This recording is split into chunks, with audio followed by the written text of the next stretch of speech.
За өдрийн мэнд. За аудитын байгуулагч яг төрийн санхүү төсвийн хяналтыг л хараат тусаар хэрэгжүүлэх байгууллага л да ер нь манай улсын нэг байгаа нэг жоохон нөөцөө зөв зарцуулахын сан гэдэгт л хяналт тавих ёстой байгууллага.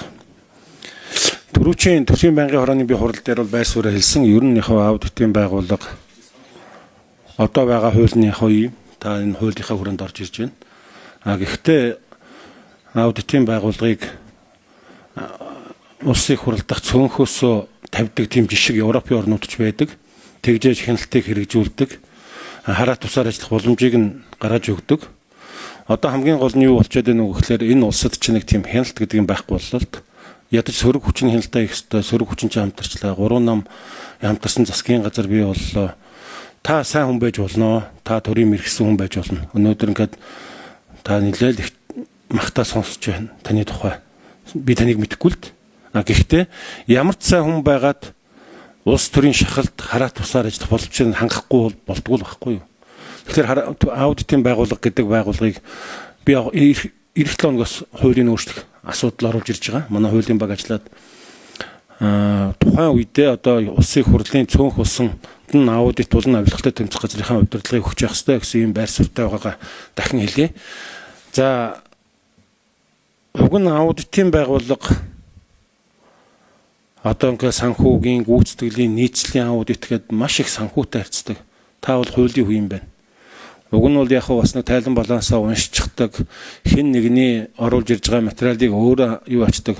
Би бол таныг гэхдээ чадамжгүй гэж байгаа юм биш. Та бол тэр хууль эрх зүйн удирдах ажилтан төрийн албаны олон туршлагатай хүн байна. Ийм хүн байсан бол зүгээр байсан болов уу гэж хувь байр суурь илэрхийлж байна. Тэгээ яг Абакир гишүүн, Батболд гишүүн, Батбаяр гишүүн гурвын асуулт бол миний бас асуух гээд бэлдэжсэн асуултууд нэлээд давхардлаа. 2 асуулт үлдсэн байна. За нэгдүгээрт нь өнгөрсөн 7 хоногт хүний эрхийн комиссийн илтгэлийг 24 төшиг санжийн илтгэлийг биднийг сонсож явах явцад улсын хурлын чуулган дээр сонсож явах явцад хавар одоо энэ чинь түрүү 4 сарын 28-нд ч орж ирсэн. Үндсэндээ улсын хурлын тогтоол гардаг. За хүний эрхийн комиссараас зөвлөмж гардаг. Тэгээд нөгөө хэрэгжүүлэх болохоор төсөв нь өнгөрсөн жилд нь батлагдсан байдаг. Улсын хурлын тогтоолын зөвлөмжийн биелэлт их таархан байдаг талаар яригдсан асуудал байхгүй юу? Тэгээд бодвол одоо тэр зөвлөмж тогтоолыг хэрэгжүүлэх гээд тодорхой хэмжээний ажил хийхлээр аудитаас акт тавьдаг тухай ярьж байсан.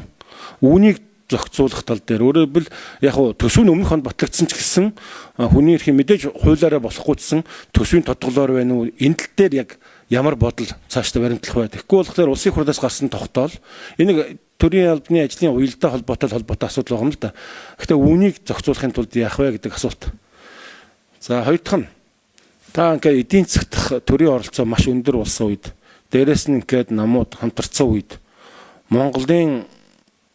Монгол улсын төр түүхэндээ хамгийн их төсөвт хэлсэн үед энэ төрийн хяналтыг төсвийн санхүүгийн сахилгатыг хариуцуулах чиг үүрэг хүлээж магадгүй. Өнөөдөр манай улсын ажиллах хүчний нөөцийн 20 орчим хувь нь үндсэндээ төрийн албаагч төрийн өмчт компанид ажилладаг байхгүй юу? Одоо 231 мянган төрийн албаагч 58 мянган төрийн өмчт болон орон нутгийн өмчт компанид ажиллаж байна. Үндсэндээ эн чинь манай улсын ажиллах хүчний нөөцийн 19% болчиход байгаа юм л да. Тэгээ энэ чиглэлээр төрийн албыг ажил чиг үүргийн давхардалгүй байлгах, зөв оновчтой бүтцтэй болгох, дээрээс нь төрийн албаны бүтээмжийг нэмэгдүүлэх. Энэ бусад чиглэлээр төрийн албаны зөвлөлтөй хамтраад аудит танах бол зөвлөмж гаргах хэрэгтэй. Энэ Монгол төрийн жоохон байгаа нөөцийг зөв ашиглах талаар бас нэлээд сайн зөвлөмж зөвхөн хянах тэр одоо аудит хийх биш. Монголын төрд бас та зөвлөмж өгөх хэрэгтэй. Энэ чиглэлээр яг ямар ажил хийх вэ? Өнөөдөр Монгол улсын төрийн алба хит дангайсан эдийн засгт төрийн оролцоо хит өндөр болсон. Яг энэ чиглэлээр ярьж байгаа боловч хийж байгаа ажил алгаа. За хоёр дахь асуулт нь. Гурав дахь нь аудитаас ингээд гарсан чиглэл одоо би шийдвэрүүд байна шүү дээ. Одоо юу гэдгийг дүгнэлт гарах боломжгүй хязгаарлагдмал дүгнэлттэй ч юм уу. Тэгээ энэ чиглэлээр өнгөрсөн хугацаанд яг ямар хариуцлага хэн үрвэ хариуцлага тооцсон юм байна уу? Бид одоо яг нэг үгүй ирэхэд хичнээн ажиллах хүсэл эрмэлзэл байгаад ажиллаад байсан ч гэсэн улс төрийн нөлөө орохоор аудитыг бол ямар болгодгийг би бас сайн мэднэ л дээ. Өнгөрсөн хугацаанд түрүүнд манай Батбаяр гишүүн хэлж байна. Нөгөө ногоо автобусны хэрэг, нөгөө олон их найдын хулгай хэн хариуцлага хүлээсэн юм? Юу болсон юм? Энэ 8 жилийн өнөөдөр хяналтгүй төр засаг гэдэг юу хэлж байгааг вөхлөөр бүх юм хяналтгүй болоод тэр битгий аудитны хүртэл ажиллах механизмгүй болчихлоо ийм байгаа байхгүй юу? Тэгэхээр энэ чиглэлээр гарсан үр дүн юу юм бэ гэдэг асуулт. Тэгээд тэрний дараа тодруулга авъя. За манай зүрэн нэр дэвшигч ажлын хэсгийн 4. За Ганбаатар гишүүний асуултанд хариулъя. За сүүлийнхээс нь мартаагүй дээр эхлээд явчих. За хариуцлагатай холбоотой энэ 24 оны улсын хурлд хилцүүлэх төрийн албаны байгууллагын тайлан дээр энэ хариуцлагын тоо мэдээ бас тодорхой дурдгдсан байлээ. За ер нь бол хамгийн хүн гэх юм уу энэ юу нь болохоор зэрэг хуулийн байгууллагад гэмтэргийн шин чанартай бол хууль хяналтын байгууллагууд шилжүүлдэг. За бусад тохиолдолд нь болохоор төрийн албаны тухай хууль заасан хүрээнд болон бусад төрийн аудитын тухай хуульд болон төрийн албаны тухай хууль заасан хүрээнд цахилгаан шийтгэл ногдуулах, халах энэ чиглэлээр хариуцлага ногдуулахар хуульчлагдсан байдаг. За тэгээд энэ 24 он жишээлбэл 27 асуудлыг хууль хяналтын байгууллагууд гэмтэргийн шин чанартай гэж үзээ шилжүүлсэн гэж байгаа. За өмнөх онуудынх нь үлдэгдэл 39 асуудал байсан юм байна. Ингээд 66 асуудал хууль хяналтын байгууллагад одоо хянагдаж байна. За тэгээ бүрэн шийдвэрлэгдсэн 2 гэсэн ийм тоо мэд байгаа. За хяналтын шатанд бол 38 байна. За ингээд 40 байна. Тэгээд 26 асуудал нь хэрэгсэхгүй болжээ гэж. Тэгэхээр энэ бол за нэгдүгээр гэмтэргийн чанартай гэдэг утгаар одоо эрүүгийн болон бусад одоо байцаа шийдэх хуулиудын дагуу ингээ яваа процессыг дамжаад ингээ хугацааны хувьд бол ингээд шууд тайлан дондоо тайлагнах болцоогүй байгаа нэг юм асуудал харагдаж байгаа баг. Хоёрдугаарт бол нөгөө тавьсан асуудал маань бас бодиттой үндэслэлтэй хэр байсан бэ гэдгээс бас юм шалтгаалж байгаа. Ийм хоёр талын асуудал байгаа болов. За тэгээ энэ бол хуулийн хүрээнд яваад шийдэгдээд ингээд явдаг ийм нэг асуудал байна. За сахилгын 24 онд сахилгын шийтгэл ногдуулах 315 албан шаардлага тавьсан юм байна. За өмнөх онуудын үлдэгдэл нь 100 гэж.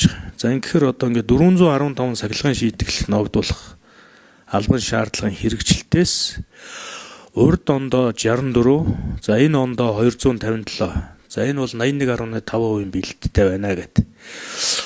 За сахилгын шийтгэл бол тийм удаад ах бол асуудал биш. Энэ бол богино хугацаанд ингээд шийдчих бүрэн болцоотой учраас энийг бол 100% хүргэж хэрэгжилт хангах бол бүрэн болцоотой ийм асуудлаа гэж ингэж би хэлхийг хүсэж байна. Тэгэхээр хариуцлагатай холбоотой асуудлыг бол онцгой анхаарч ажиллах нь зайлшгүй гэдэг дээр бол одоо би саналаа хэлсэн. Тантай бол бас санал нэг байна. За хоёр дахь нь хүний эрхийн төрийн албаны одоо албаа агчдын 230 мянга 58 мянга гэд. За энэ дээр төрийн албаны тухай хуулийн хэрэгжилт үйл ажиллагаатай холбоотой нийслэлийн аудит хийсэн юм билээ. За энэ бол байнгын ороор хэлцэгцсэн хэсгийг бол мэдэхгүй байна. Ер нь бол хийсэн байна лээ. За ер нь бол төрийн албаны зөвлөлтөд хамтраад энийг цомхон чадварлаг болох асуудлыг бол хөндөх бүрэн болцоотой. Ер нь ийм ч одоо бодлого барьж ажиллах нь зүйтэй байна.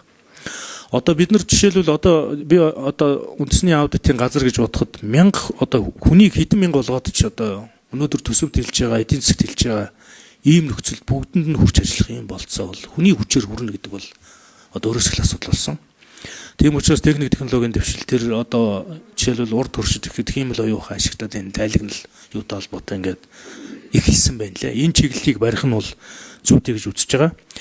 За ер нь бол төсвийн төсөөлөл за энэ чиглэлүүд бодлогыг харахаар зэрэг төсвийг алдагдaltaгүй байх, орлогыг нэмэгдүүлэх, зарлагыг бууруулах дээр бол онцгой анхаарч явж байгаа ийм бодлого бий.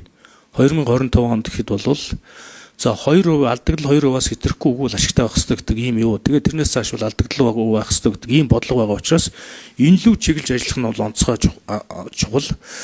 За тэгээ энэ дотор бол энэ төрийн албаагчдын нөгөө урсгал зардал цалингийн асуудал бол нэлийн жин дарж байгаа гэдэг нь бол туйлын ойлгомжтой харагдаж байгаа. Тэгэхээр энийг бол шийдвэрлэх талаас нь бид хаана анхаарах ёстой. Энэ хүрээнд би төрийн одоо жишээлбэл үндэсний аудитын газар бол төрийн албаны зөвлөлтөд хамтарч асуудалд одоо судлаа тооцоотой хандахад бол бүрэн болцоотой бас ингэгч ёстой байх гэж ингэж хэлхийг хүсэж байна. За улсын хурлын тогтоол батлагдаад тэгээд хэрэгжилтийг хангах үед одоо төсөвтэй холбоотой зөрчил асуудал үүсдэг гэж ингэж таасуусан. За энэтэй холбоотой асуудлыг бол яг төсөвт байгууллагын тухайд бол одоо төсөв нь батлагдаад ингээ очиждаг учраас за гэрээгээр гүйцэтгэх ажилч гэдэг юм уу тохос ерөнхийлөн заасан ийм хөрөнгө хүч нөөц болцооныхын хүрээнд асуудал шийдэхгүй бол ер нь төсвийн их үүсвэргүй тохиолдолд бол энэний хэрэгжилтийг аудит авч үзэхдээ бол одоо хэрэгжилт байхгүй гэдгээр нь бол одоо энийг дүгнээд ингээд ойлголцоод явчих болцоотой ийм асуудал болж байгаа. Асуудал байх болов уу гэж бодож байна. Бусад одоо төсвийн их усүр хэрэгжих юу шаардлагатай тийм асуудлууд төр мэдээж аудит нийцэл гүйцэтгэлийн аудитаа хийгээд ингээд тайлагнаад явах бүрэн болцоотой. За төсөвтэй холбоотой асуудал төр бол төсвийн их усүр шийдэгжэл тухайн байгууллага асуудлаа шийдэхгүй бол энэ бол бас нэг тасалдах хэрэгжихгүй байх шалтгаан болно гэж ингэж ойлгож байна. Баярлалаа.